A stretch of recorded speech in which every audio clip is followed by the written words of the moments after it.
is Isabel Thompson. I'm a senior at Novato High School, and I'm here interviewing Jim Hogaboom. After finishing your first year here at Novato, what are some of your reflections? Well, I think we had a really productive first year here in Novato. It's been really exciting for me to be back here since I worked here before as an assistant principal at Hill Middle School. I think the board has been really strong in providing us direction. We have our 4 priorities, which are equity, student success, staff success, and community engagement.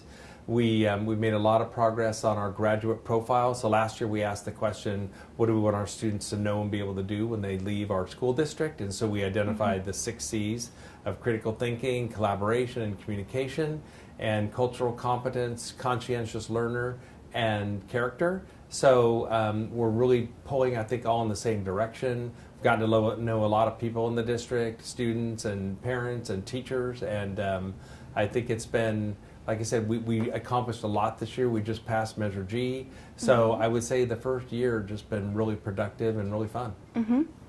Okay, you use equity as one of your 4 priorities. What is your definition of equity, and how are you implementing it into the school systems? Yeah, equity is really important here in Novato, and it was important before I got here, and even when I was here 20 years ago, it was something we were talking about.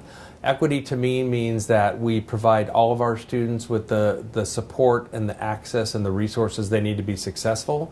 And equity to me is different from equality. Equality means being the same, everybody getting the same. And so equity means more than that. We have some students that need more support than others, and they need more help than others. And so if we're looking at things through an equity lens, we're really trying to figure out how to support all of our students. And we know Novato, like the rest of the state and the nation, has an achievement gap. And some of our groups, our students in poverty, our Latino students, our English learners, are not doing as well as their white upper middle class counterparts. So we've got to put some things in place so that all of our students can be successful. What do you think are some of the immediate impacts of the passing of Measure G? So Measure G started with our graduate profile, and we said, what do we want our kids to know and do? And when we came up with that, then we're like, okay, well, what kind of a learning environment do we need that's going to really be supportive of learning 21st century skills? So last year we began a facilities master planning process, and we met with every school, and we had 35 or 40 different meetings at each of those schools with parents and students and community members. And they really made a list of all the things that they needed their schools to be and the things they wanted to do. And then we kind of pared that down. So Measure G is going to fund $222 million worth of facilities needs. It was a difficult campaign, and we really appreciate the community support. Because without Measure G, we just won't be able to do those things. And so some of the immediate effects would be improvements in science facilities, performing arts facilities, classroom upgrades, multi-purpose room upgrades, a lot of things that are going to affect students on a day-to-day basis. And then there's also some sports and facilities needs, so we'll be adding some turf fields, practice fields at both of our middle schools. We'll be adding a new gym, some community rooms, re-turfing the football field. So it's going to take us probably 10 to 15 years to implement the bond, and we're just really thankful that our community supported us, because there's no other way we could have got those facility needs met. So at Novato High, we've seen the solar panels go up above the parking lot. What is the thinking behind implementing this infrastructure? Yeah, so we're actually getting to the solar program a little bit late. Most schools have already done that, and that's to take advantage of some of the federal incentives to put solar in. I mean, we want to be good stewards of the environment. We want to be green friendly. But the best thing is it saves us money. So we did a study of all of our schools, and we selected Solar City as the company to implement that. So we don't own the system. Solar City owns it, but it will save us about $8 to $10 million over the next 20 years.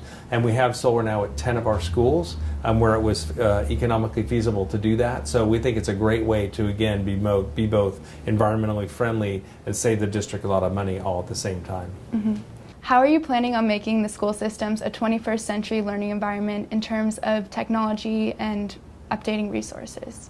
Well, before I got here, the district did a great job with their technology infrastructure. So just having the ability and the broadband to get the technology into the classrooms and all that's really important. And so our next challenge really, we have some pilot teachers that are using different kinds of technology with their classrooms, and we're using them to be on our technology committee. And really one of their key questions is, how do we roll this out in a way that more students have access? So some students bring their own computers. We have Chromebooks in a lot of our classrooms. Some of our schools have iPads, but we really have to find a way to integrate technology in more of our classrooms and use those devices on more of a daily basis so that students have access to all the information that the internet can provide to us. So by the end of the year, we'll have a tech plan that we'll be able to roll out our one-to-one plan and what that's going to look like. And now that we have a facilities bond measure to help pay for it, we'll have a way to get that done.